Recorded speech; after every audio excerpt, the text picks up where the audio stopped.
Wednesday night was the pure definition of football heritage. And if you don't know what that means, find the highlights and watch it. As they say, money might get you a ticket to the dance, but it can't buy you a seat at the table. This is One Kick from Glory. We're back again. It's me and Matthew today. What's up? Gonna have some fun with this one. Last night as of recording, Wednesday night, was a fun second leg Champions League, a game for the ages. Manchester City versus the mighty Real Madrid. Like I said, this was pure football heritage.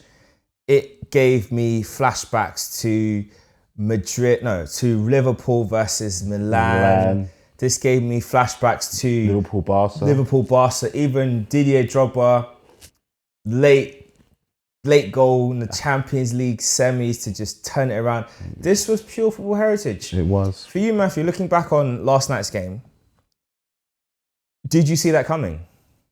I never had doubts. I always did say after the first week, was it 4-3?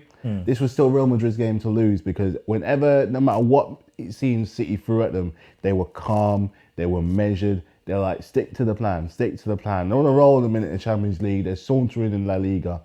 They're so calm at the moment. And with Benzema absolutely cooking at the moment, you got the experience in him, and you got the surprise in like Vinicius. And like you said, heritage wins over money. You know, money is temporary, but class is permanent. Let me put it to you this way: we all like Tesla, but there's only one Ferrari. That's a fact. There's only one Ferrari, and no matter how other companies might claim to kind of like, you know, go out and do their thing, there is no one like Ferrari.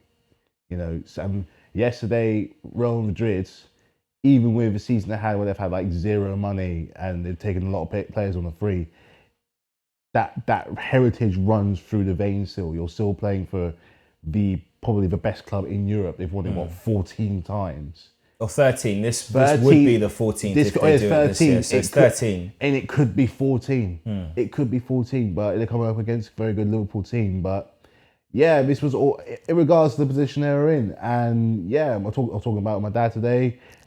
What a turnaround. Fantastic turnaround. What the Champions League is kind of all about, and why, you know, it just goes back to the whole ESL thing, why it just doesn't, you don't get that with the ESL. You don't get that risk. You don't get that feeling of sport, like that unpredictability, you know, just throwing like that caution to the wind kind of feeling, like, so.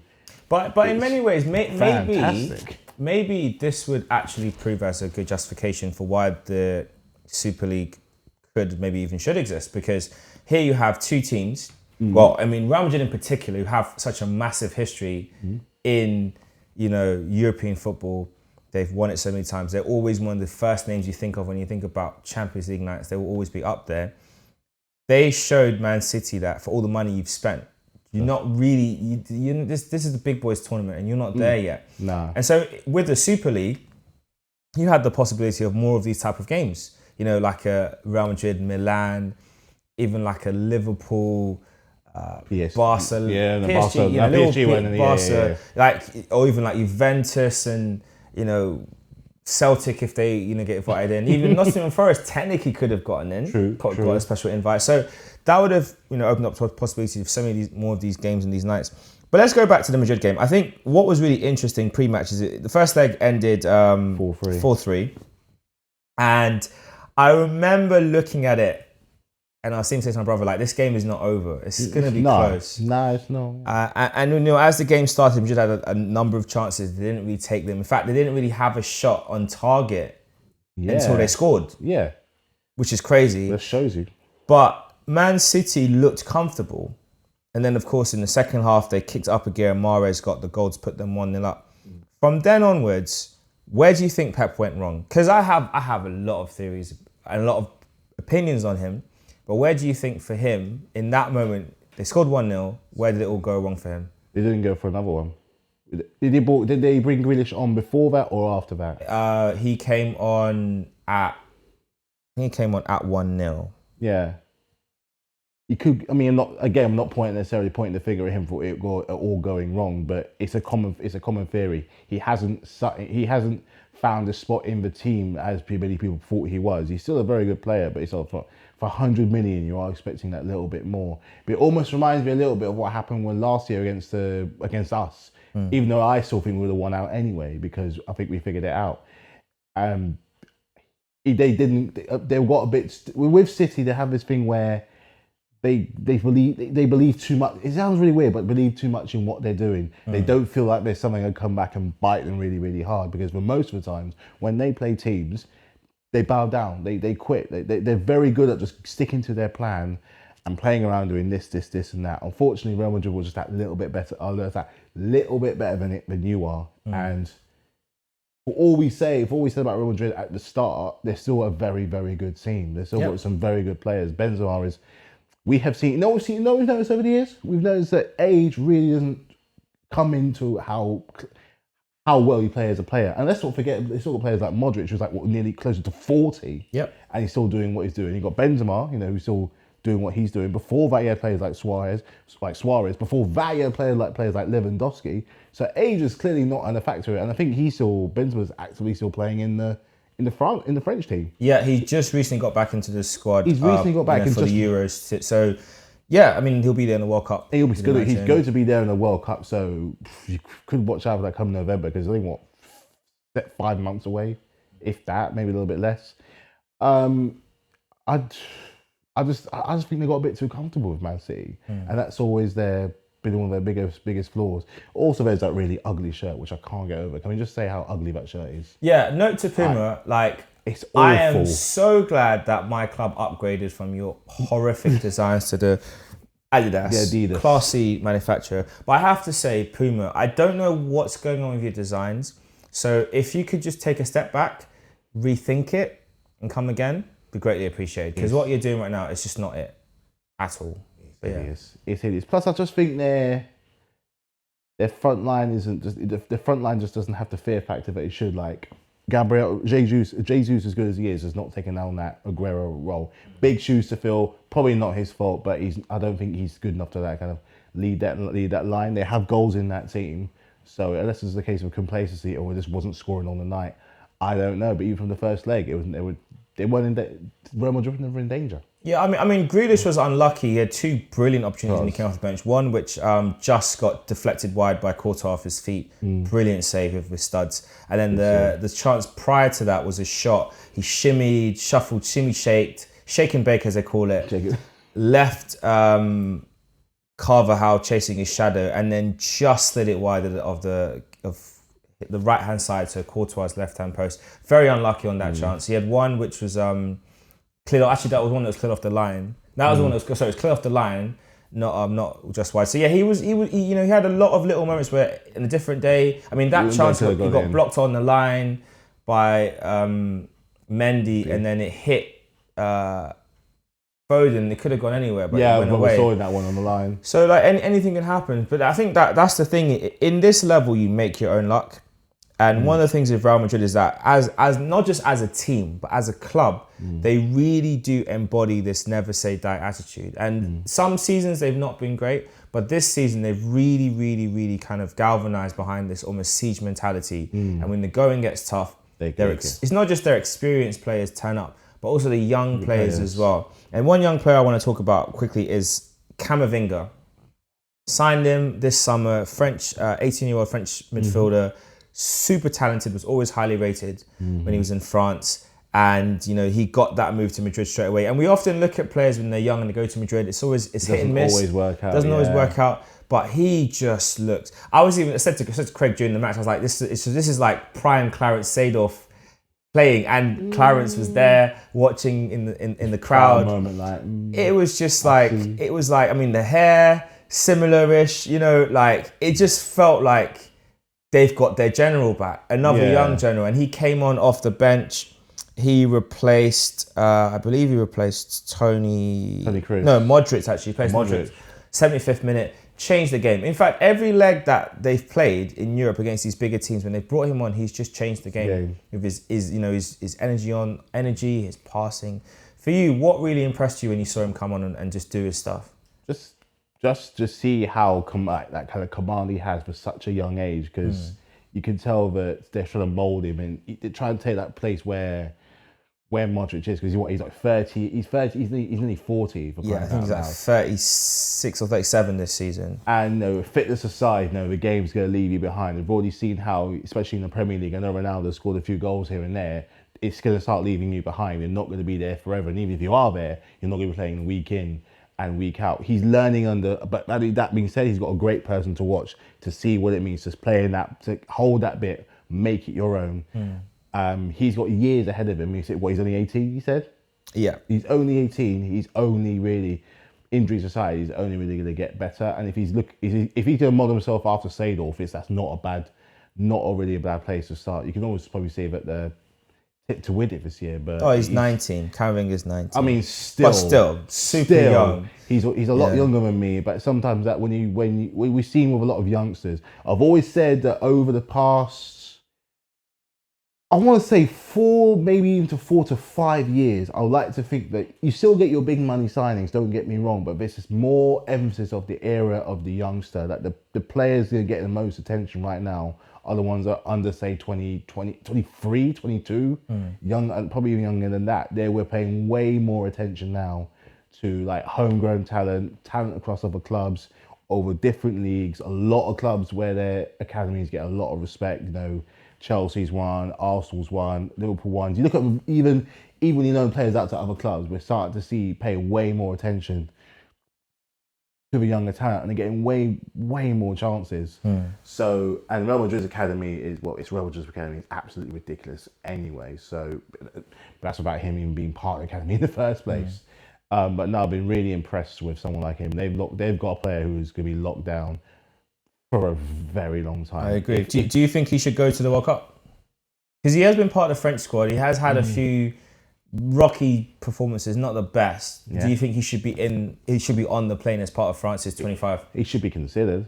He should be considered because, again, the role he has, he's got big shoes to fill. But if he's going to carry on with that confidence, and especially if they're in the final, especially if they win, even if they don't win, he kind of does deserve a mention at least, because in that place you got Pogba. You got Pogba there as well, and likes of Kante. Pogba's probably going to be on his way out somewhere.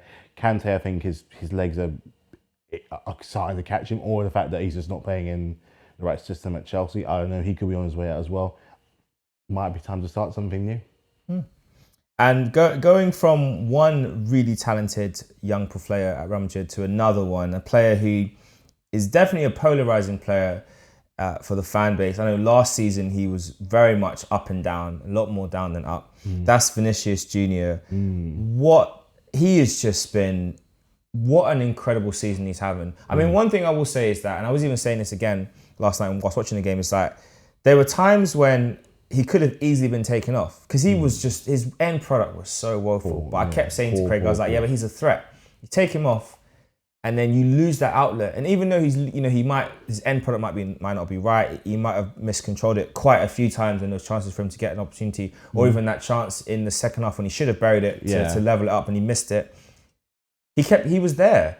He's present. He kept getting these opportunities. He kept making them. So when you have players like that, they're dangerous. And for me, he reminded me of, I see him as a hybrid of two players. All right, you said so Vinicius Junior, aka Theo Vino. Theo Walcott and Javinho. Theo Vino, that's what I see. I'm not ready for that. Because he's got the pace of Walcott and the finishing of Walcott, the good and the bad. And he's also got the unpredictability and the dribbling of Javinho. So Theo Vino. That's my new name, Vinicius Junior. I don't reckon trademarking it. I don't remember the much of Javinho, but the Theo Walcott bit I 100% get. I might need to rewatch Javinho again because it's been a while. But he was always kind of just, he was there. About not necessarily doing much with Javinho's issue was he had a very poor end product. Yeah, but he was present. He was good dribbler, drove with the ball a lot, really good pace, tricky feet. You didn't really know which way he was going to go. He's like a less refined version of Pepe. Pepe is like a more refined version of Javinho, but his the issue with Pepe is that he always wants to feet. Jorginho could mix his game, could go long, go short. Really, it's just a shame that it didn't work out for Arsenal because there was a player in there. He just needed a bit more refinement, and I don't think at that point in time Wenger had the. It was not the Wenger of old where he could have refined him, and time wasn't really on his side. You think if he came to Wenger in the first 10 years, it would have been different? So I mean that first part, so 96 to 2006. I think if he had come to Arsenal from between 06 to 10. So just when the Emirates had opened. I think he joined the season. Okay, between 06 to 08. If he'd come within that period of time, I think he would have been able to mould him more because he would have still had the older stars there to kind of mentor him, and he would have had a higher standard of football around him. When he joined us, which was in like 2010-2011 season, it was like the expectations were too high, and we needed more from him, from that player that we brought in, and he just wasn't quite it. So that's an interesting analogy. I like it. It was hot. Yeah, Vinicius that's what. But I rate Vinicius. I think he's having an amazing season. I'm really impressed with what he's doing. But that's the play. Those are the players I see in him. And Theo Walcott is not a bad comparison because he was a really good finisher. It's just that he was convinced he was a striker, whereas Vinicius knows he's a winger. Yeah, plays like a winger. I mean, I think Vinicius, if he can just refine his end product, the player who he would really be potentially the replacement from a footballing world is Hazard. If he can refine his finishing, and that is a big ask because Eden Hazard was just something else. But if he can refine his finishing, that's the level of player that he can be. That's some shoes and to fill. And I think that will be a better comparison. That's some shoes to fill, and I think how old is he again? He's young. He's in his. I want to say he was like sub 23, but let's have a look. But yeah, because Hazard first jumped on the scene when we got him, he was about 22, which is roughly kind of 21 similar. even. Yeah, so if he's gonna go down the routes of Hazard, big shoes to fill, and if he does, like you say, improve in those areas of his finishing, it can be done. I can see it. It can be done. And let's be real, he's at a good place under a very good manager. And Hazard's there, so he can learn a few things from him too. Yeah, Hazard can show him a thing or two. Yeah. We've obviously talked a lot about King Benzema. I don't think there's much more to be said. Just give him the Ballon d'Or now. I think that's pretty much it. There really isn't anyone else. It's hard to think of anyone else who comes even within a whiff of him with what he's done this year, and especially they decide to vote now, don't they, for next? I think the Ballon d'Or is going to be decided in the summer. I think summertime is going to be the award because of the World Cup. Yeah, they've moved it forward. So I think it's his. I don't see another player that's had a better season. No. So I think it's his. It's his to lose. He's leading the charge big time. It's his to lose. If they take the La Liga as well as the Champions League, which they probably, I don't know. I don't make any predictions. I mean, even if they don't win the Champions League, I think he should still win it. He's still, because his performances have just been incredible. Out of this world. Absolutely incredible. Let's look at Man City. We've got the title race. We're down to our last. Is it our last 3 games now? I believe. 3 or 4. I think it's about 3 or 4 games. Have a quick look. So we're getting close to the run-in now. It's going to be, it's as they call it, squeaky bum time. What impact do you see this result having on their season? Because it's one of those things where it can have the potential to derail everything. Yeah. So 30 games. It says 5 games left. No, it's 3 games. It is 3 games left. Who have we got next? Wait, why am I saying it's 3 games? It's a 38 game season. It's 4 games left. What am I doing? So 4 games left in the run-in. And you're asking who they've got next. So they've got Wolves. They've got Newcastle first, then Wolves, West Ham, and Aston Villa is their final game of the season. They're not going to drop points against any of them. West Ham could be. West Ham is the banana thing. West Ham and Wolves are the 2 games they're most likely to drop. They don't like playing Wolves. Yeah. I think this is going to hurt them, but I just don't think there is indestructible. Between the two, it's very close between 2 of them and Liverpool. I just think with Man City, there's a very small chink in the armour. You have to use a magnifying glass to find it, but it's there. With Liverpool right now, with the potential of a quadruple which would be unbearable if they do it. Unbearable. It's not impossible. Do I think it will happen? No, I don't. It's just not impossible. But I just think that a lot of the the team that kind of needs to overhaul more after this, I think, will be City. Because I think a lot of their players will go. Fernandinho is the general. He's a great stint. He's not going to win the Champions League with them. I don't think he's ever going to win the Champions League. He'll be on his way out. There's rumours with Jesus possibly going to you guys. How much more can Sterling and Mahrez give in? Well, let's talk about Sterling. Like, how has he not started this game? And why was he only brought on in extra time? This is the kind of things that I mean, which kind of asks you the question, goes back to the question of last year for Champions League final. Why didn't he start with Aguero on his last game out? Why didn't he start with a holding midfielder? I mean, it would have given them a much better chance because from very early on they did threaten, but after that they had it under control. And in fact, the goal you scored, which was Mason Mount's pass right through the middle of of the midfield, straight through to Havertz. Got his nice goal, but. That pass doesn't happen if Fernandinho's there. Exactly. Or Rodri's there. No. That space is not there. It's like I think he got a bit too. And bear in mind, we had their number twice in the season. That lead up to the season. Surely he must have known that we're clearly not a joke. We're running on a serious wave of form, and we've got a point to prove after this. So we're going to go in seriously for a potential second Champions League. And of course, it worked. He's got.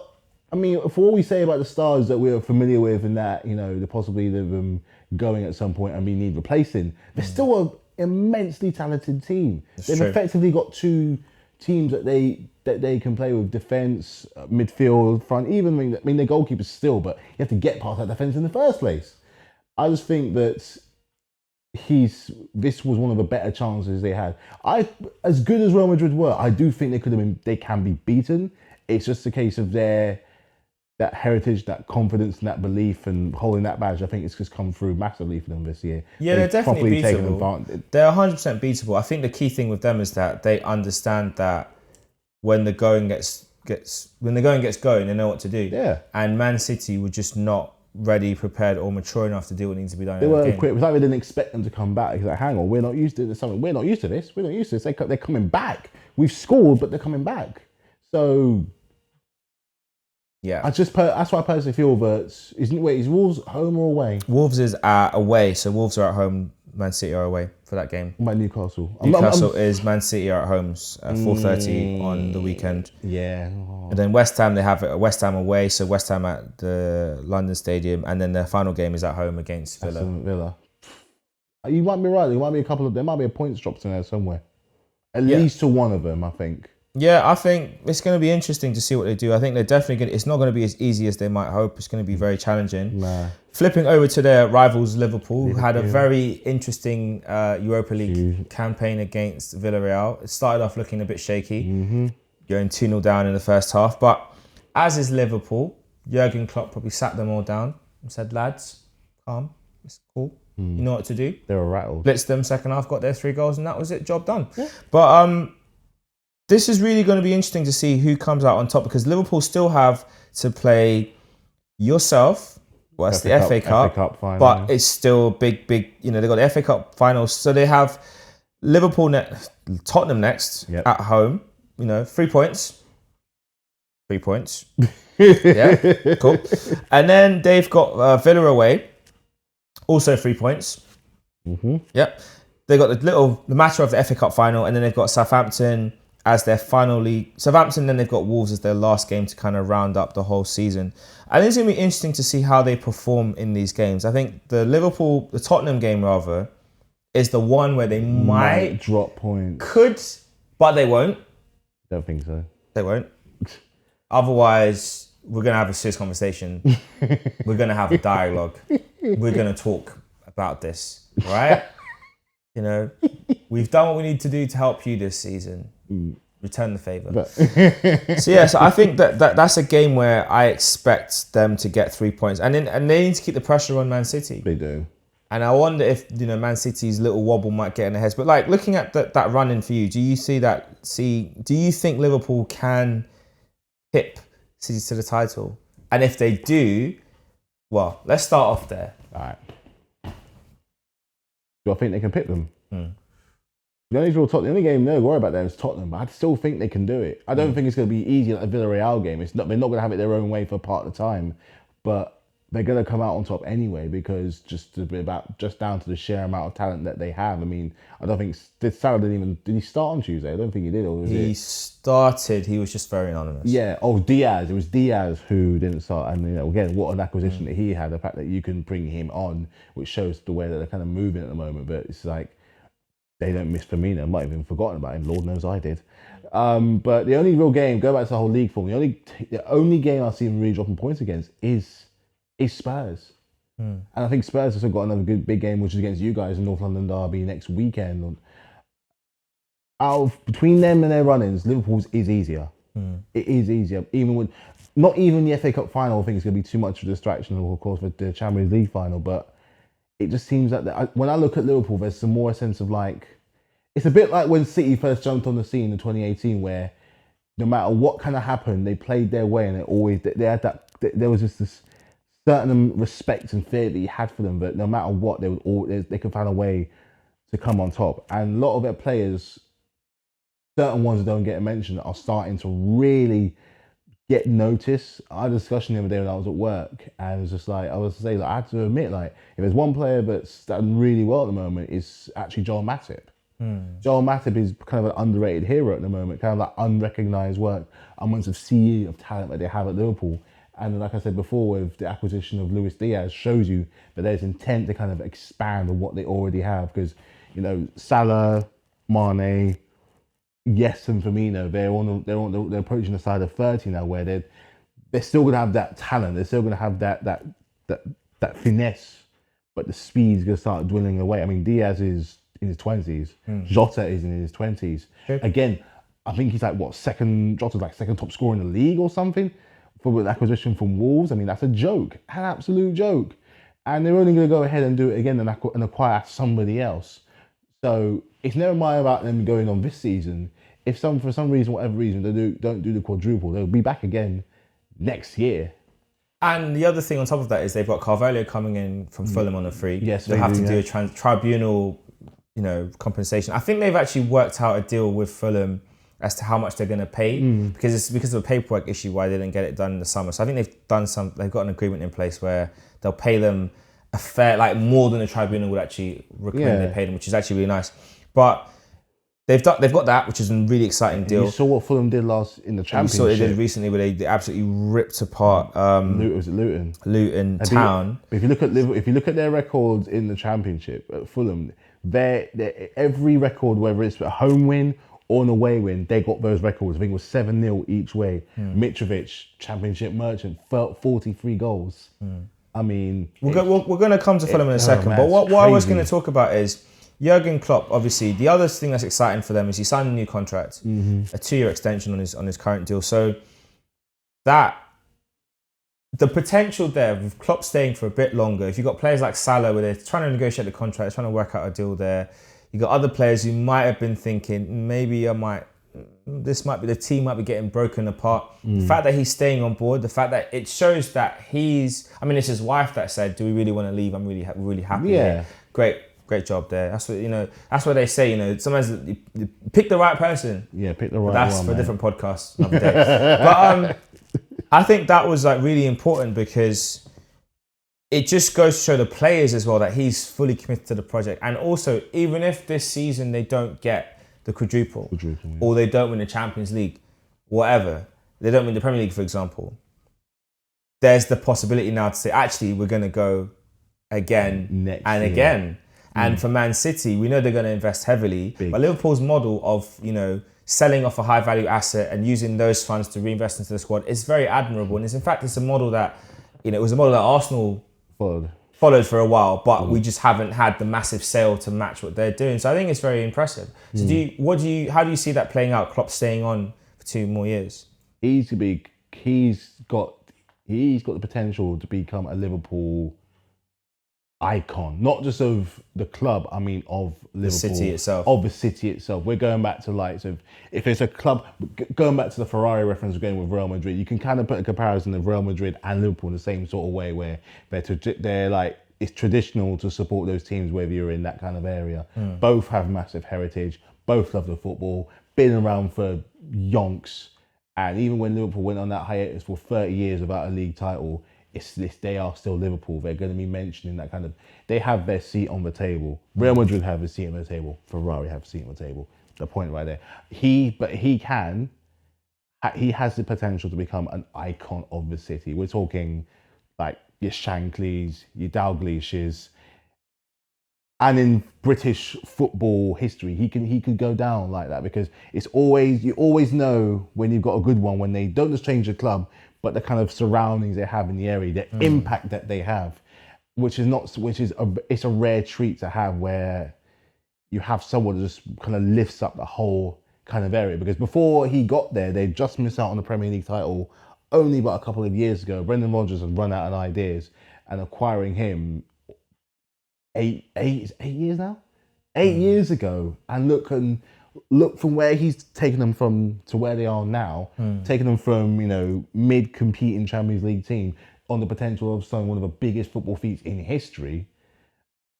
He'll be a fool to leave, absolute fool to leave. I think he's going to be there. He's still going to be there. I think Pep's got one more year, a year or two left. Craig's theory is that Pep could get fired. I laughed.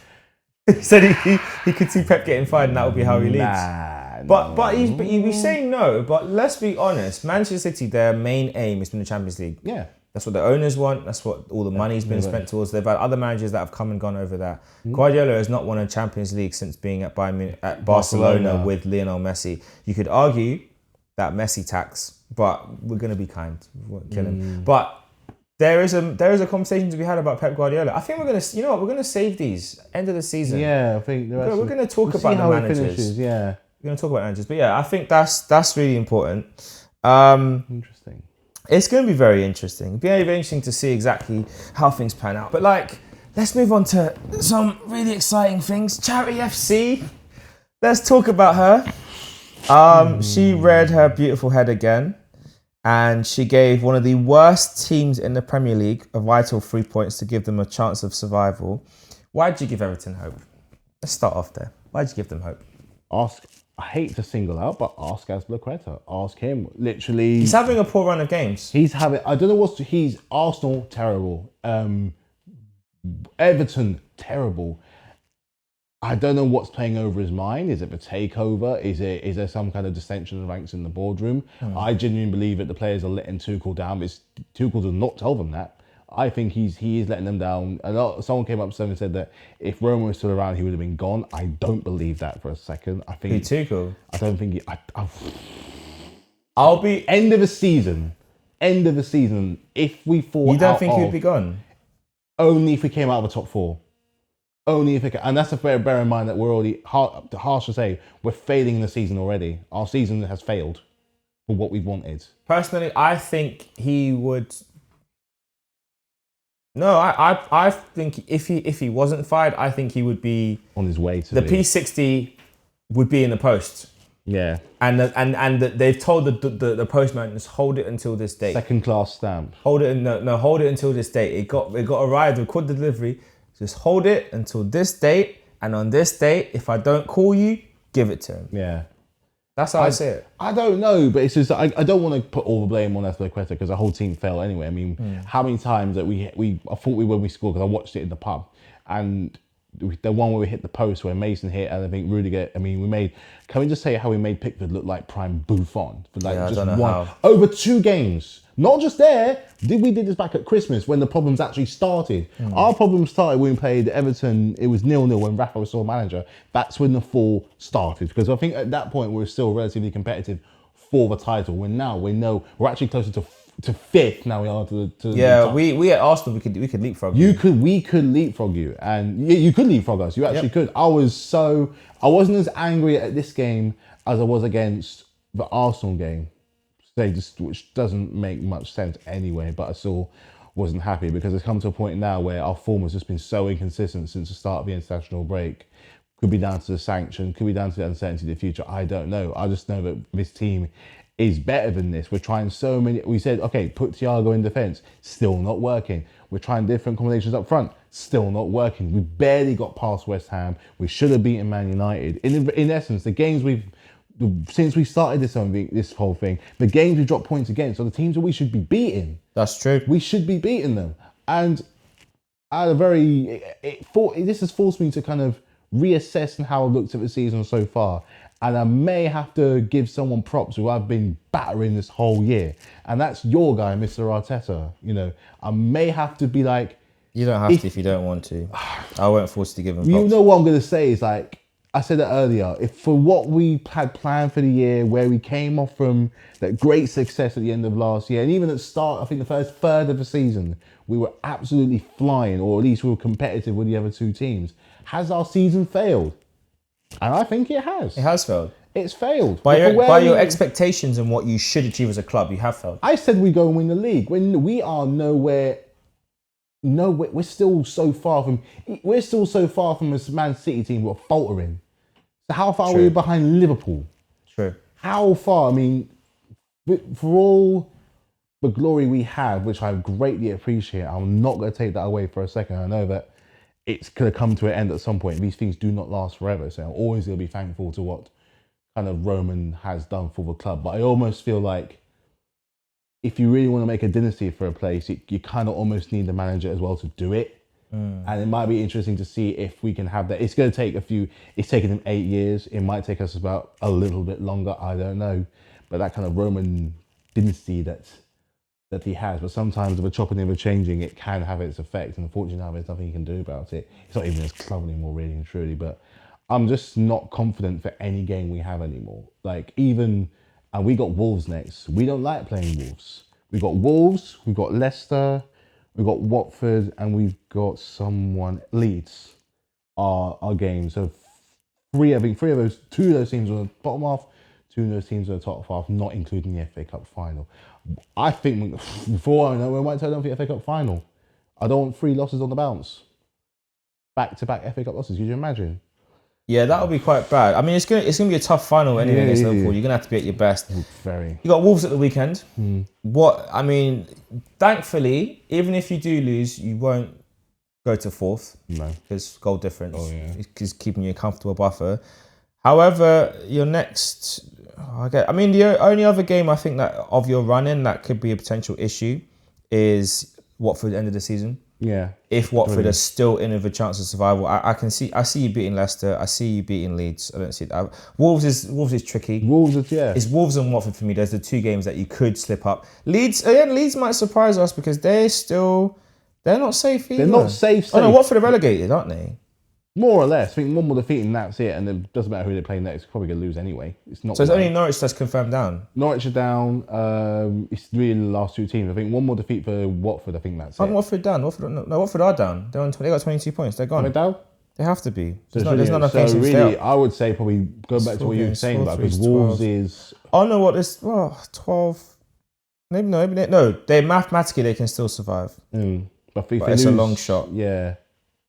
Gosh. I've gone from supreme confidence to being wary because I know how Wolves like to play certain times of the big teams, and in the past we've just never really done that well against them. It's always been really sporty. I can say about Bogey team, which is probably basically half the blooming table. Yeah, so Everton, Leeds, and Burnley are the 3 teams. So Burnley, Leeds are both on 34 points.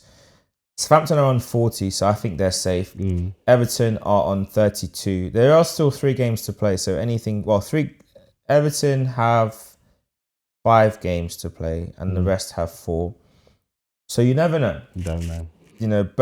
Southampton could get dragged into it, but I just don't see it possibility. Yeah. So yeah, it's between one of those 3. I know Craig was very insistent on Burnley going down, but they won 3 on the bout since they fired Sean Dyche. So it's worked. The gambles worked. I don't argue with that. Nope. But Leeds is going to be a potential issue for you. But hopefully, Charity FC will kind of go away. Arsenal are on a great run. Not a bad run, yeah. Had a good, nice little derby against you guys. Thanks very much for the 3 points. You have to say that. Greatly appreciated. Man United, I was surprised at that result actually because I thought we might struggle a little bit against them, but he kind of rode you like a little bit. But after that penalty miss, that Bruno Fernandes with the granny steps. Listen, if you're gonna do the shuttle run up, you got to put it away. You can't shuttle and miss. You're lucky on that same weekend. You're lucky on that weekend. Jorginho did a penalty worse than that. You're lucky. You are so lucky. Oh, Jorginho, what? Do you think he's gone at the end of the season? Because that's also been a thing that's been popping up around in terms of like the fandom. In a weird way, no, because I do see that there's a very effective player in there. He can do it. I mean, a lot of people see him as potentially, in some ways, as being like a captain. If we're going to lose Azpilicueta and we know we're losing Rudiger, that's two kind of captain-like, lead-like figures that's gone. So we're kind of struggling. I think we mentioned this last time, where who's going to be Chelsea's future captain. Jorginho could be one of them. If it's not him, who would you give it to? Oh my giddy aunt, it's difficult. Not Kante, he's not captain material. I think it's almost like giving it to the most experienced player there, with like a really wise head. But I think a captain has got to have a bit of an edge on him. But it's going to be like they make themselves known, and who's not only just going to command, who's going to command on the pitch and demand a lot from the players. I just don't think that's him. Rudiger is literally one of the. If it's not Azpilicueta, I think Rudiger is the only real one that can do it. Not Money Maze? Not yet. Red Rom? Definitely not. Timberland Rom, I should say. Definitely not. He's not. I don't think he's ever captain anywhere he's ever really been. So no. Not even the price tag can justify it. It's really difficult. It's a shame because it's really weird. Because thinking of Chelsea, you've always had leaders throughout your squad. We had leaders all over the pitch 10 years ago, everywhere. Not an issue. The only other person that's really vocal that I see that who I've admired since he's been there would probably have to be Mendy. He's very vocal, and he can tell that, unlike Kepa, he starts to ask more from his defence when he first stepped in last year. He's at the right. I've always, it's always. I think a goalkeeper. I think the best defenders are ones that kind of marshal the back line. So midfielders going back. The really good players are like strikers and be captains. But it's going to be interesting who they give that captaincy to. Really, really interesting. Who steps up to the plate. Yeah, it's potentially season defining. Not season defining, but it's the kind of decision that will define where your team goes going forward. I mean, just looking at your squad list, I think outside of the goalkeepers, Thiago Silva would be a simple shout. As he's been a captain before at the national level, depending on how much longer he's got, and for all the clubs he's played for. Outside of him, I don't see a name. Because I think Reece James is a great character, but I don't know if he's a captain. I think it'd be good if I think it's kind of good to give a captains at a certain age, because if you look at the past where we had likes of Terry and Azpilicueta, they were captains from a very young kind of age, and they kind of worked up with different managers and different players. They recognised what the players that stepped in recognised what they were stepping into. So even when Azpilicueta got made captain after Cahill, they still recognised who they had to come into and who they had the kind of standard and level we want them to perform to. Maybe the option is a slightly unlikely option, but one that I think might be the best of the rest is Mateo Kovacic.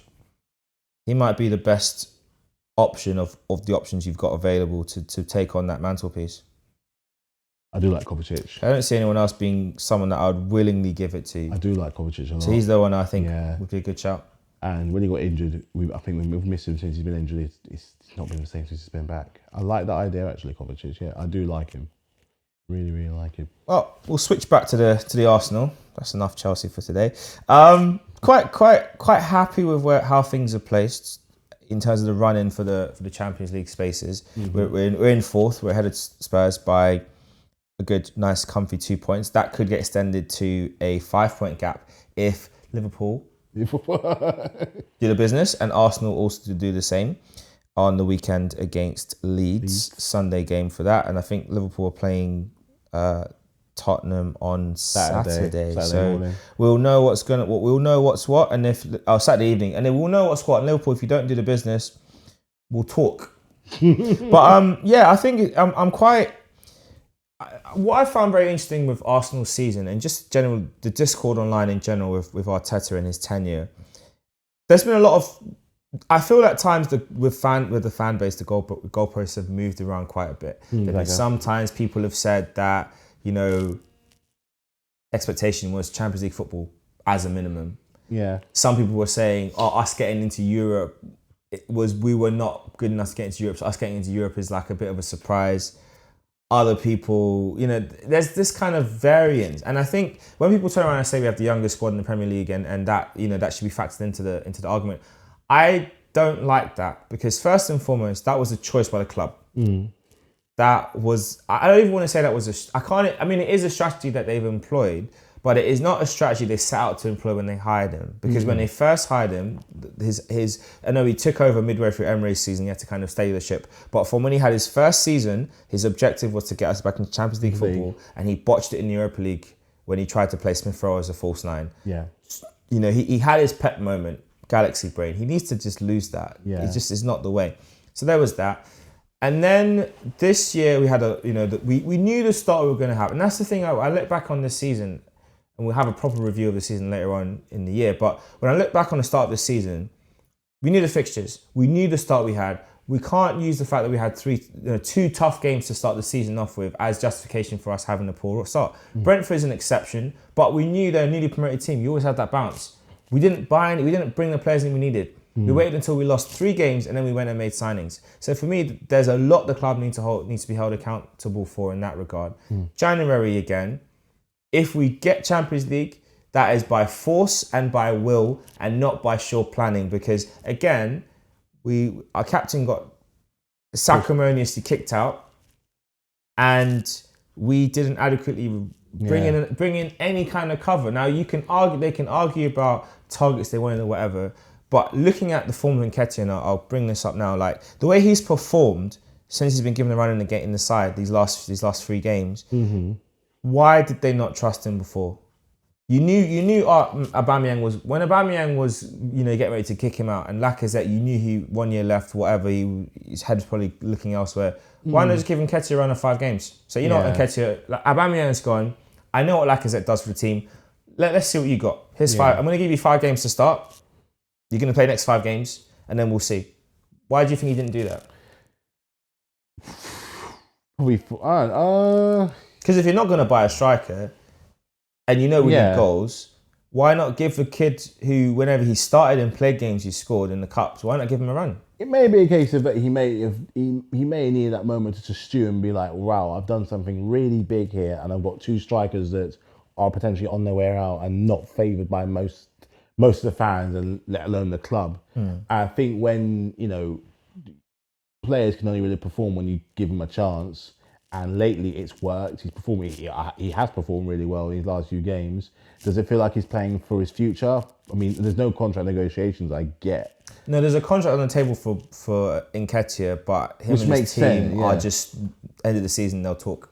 Yeah, true. But it's like, this is what I was thinking is like, what I wanted to say was, the real question I was going to say, are Arsenal having a better season? If they get that, if you finish in the top 4, the Arsenal's probably going to have to be yes. But at the same time, when you look back on it, it's like, it's almost as if this could have been made a lot easier, especially from the point in January. I don't know why he didn't play Eddie, or at least kind of give him a chance. Just let them have that run of games. You saw last year how Lingard was not getting played. I know Lingard's an older player, he's more experienced, but if you're not going to play someone, you're going to see the effect. When he went to West Ham, he was on fire. When Joe Willock went to Newcastle, he was on fire. He's in the squad. You got to utilise what you have. What have you really and truly got to lose? Because even at that time when Aubameyang had gone, I think you were still competitively in the European places. I think the things that went bad for you was you got eliminated from the Carabao Cup and the FA Cup with very quick succession, which I think really put a lot of fans on the edge. Plus he had some poor results, 3 poor results most recently, to then go to 3 good results. How does that even make any kind of sense? I still believe that, I know it's very un-Arsenal, but I just think for the sake of it, I still believe it would have been good for him if he just got in someone for, say, 6 months to just get you there, and I don't know, incorporate him in there somewhere. Lacazette's on his way out. There's nothing to do from that.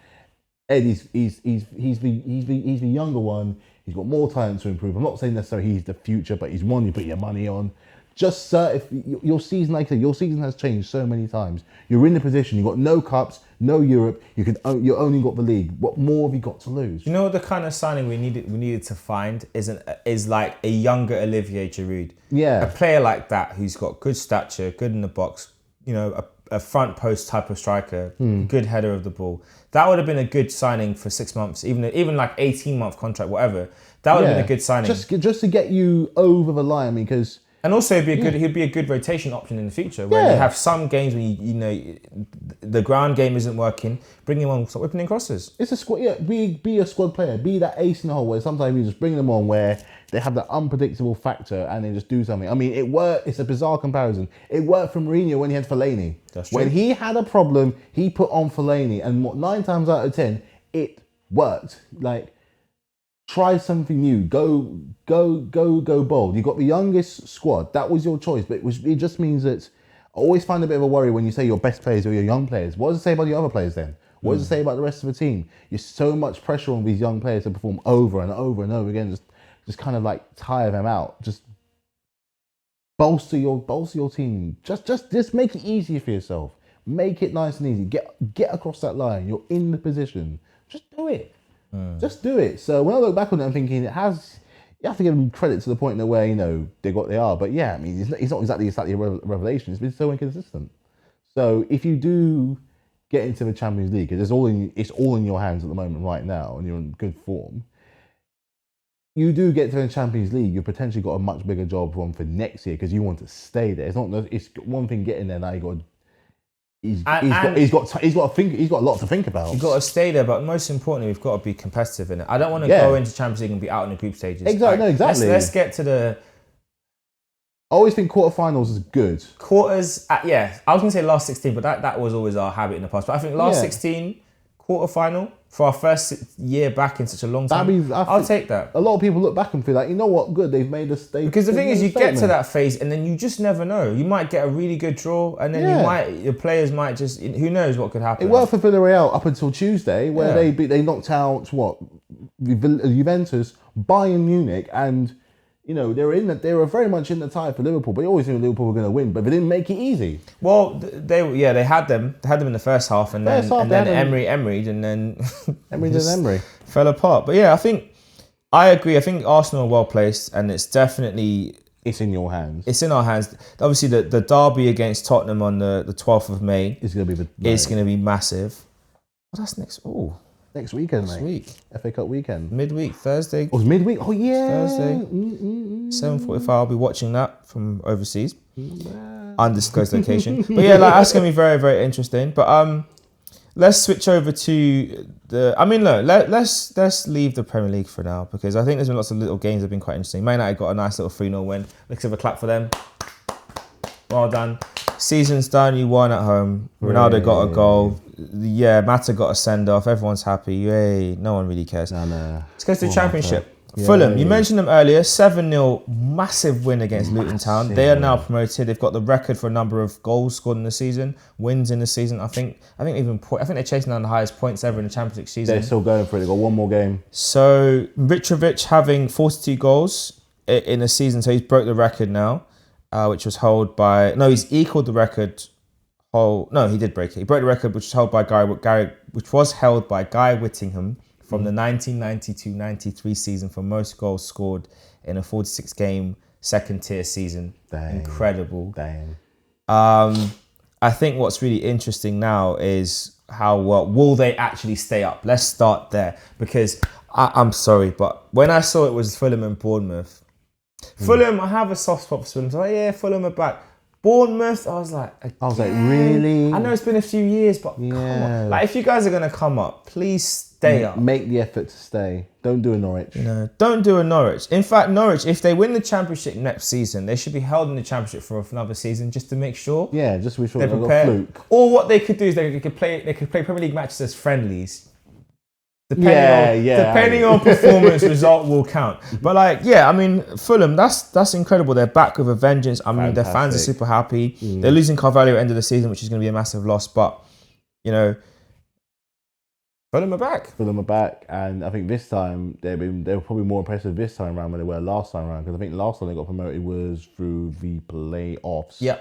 But they sauntered the league this year, but then again, so did Norwich. But you see how ideas travel, managers, how they move around. You got a former Premier League manager, Marco Silva, who's at Everton and Hull, I think it was somewhere else. It'll be good to give them a chance for the first one of the games for when they come back for the new season. It's going to be a very it also depends on how the team's going to perform because doing that in the Championship and transferring that to the Premier League is a whole different animal. It's a bit like when you get It's a bit like when you get promoted in F1. Getting to F1 is one thing. Staying in F1, that is probably staying is probably even harder.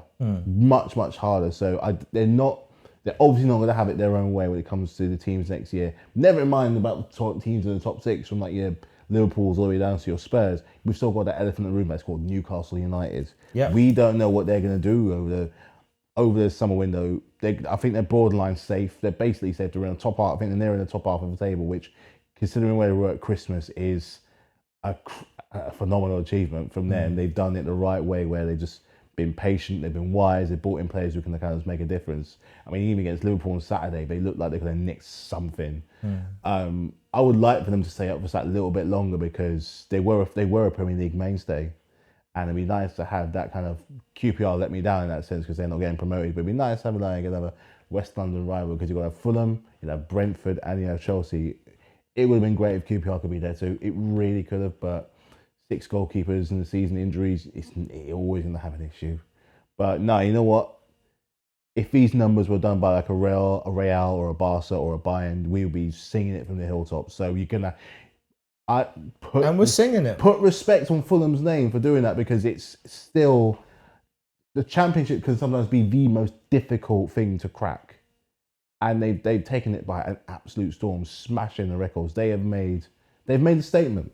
They've let down a gauntlet, so put some respect on their name. And it's as you said, it's good for Marco Silva as well. Like the clubs he had previously in the league. I think Watford was the other team he was at as well. Watford, yeah. Like Everton was the job that kind of dented his reputation. I think a lot of clubs have looked at him a bit suspiciously. Too big. He's a good manager. He is a very good manager. And the Everton job, as we've seen, it's just not easy.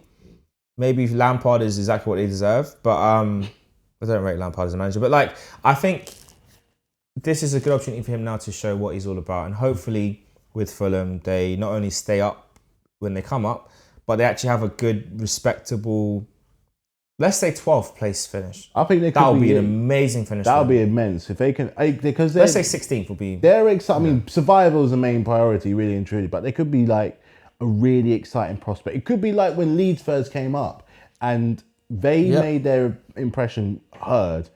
I remember it clear because I was watching it. My dad's a Leeds fan, and when they played Liverpool in the first game, so the champions of the Premier League and the champions of the Championship, it was 4-3, and Leeds were giving it to them. Absolutely giving it to them. It would be great to see Fulham do the exact same thing, just turn up and be like, "Nah, you're all right, we're here." So, and on that note, how many goals do you think Mitrovic would need to score next season for it to be a good season for him? More, because I'm not expecting 40 odd goals. No.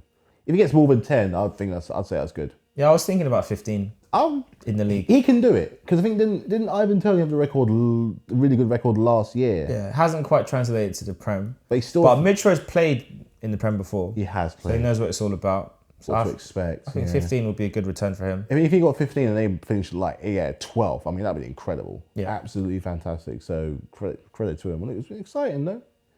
Exciting, really, really exciting.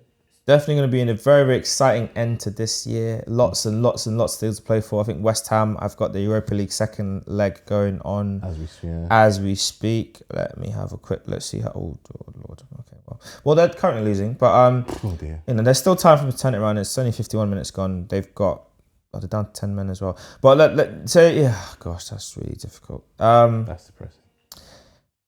Well, they had a good... I mean, we'll see. You never know. There's still time for them to get a couple goals spinning around. Real Madrid turned around in 2 minutes. So, but...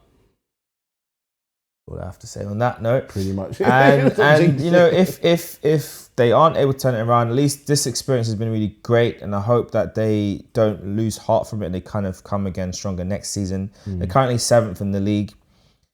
It's going to be tricky for them to actually get above Man United, who are in 6th. But if Man United capitulate, they could do it. But let's just say that might be over. Conference League might be it for West Ham next year. And if they do get in the Conference League, I think that's still not bad. Go for another run. That's still not bad. Might win that thing. Yeah. So, I think we'll call that a day. Wrap for now. Thanks for listening. Do you see the comparison? Do you think Vinicius Jr. is like a combination of Walker and Jovino? If you don't agree, that's fine. Let me know who you think he reminds you of. I could add another player in the mix. Obviously, he's got a touch of Robinho. So if I say all 3 players, I think that's a more rounded individual. Robinho. I think that's the accurate description. He's basically Robinho meets Walcott meets Jovino. That's him. We could lose Jovino with Fabinho there, but I'm going to keep Jovino because it just makes sense for me because of his woeful, his unpredictable finishing.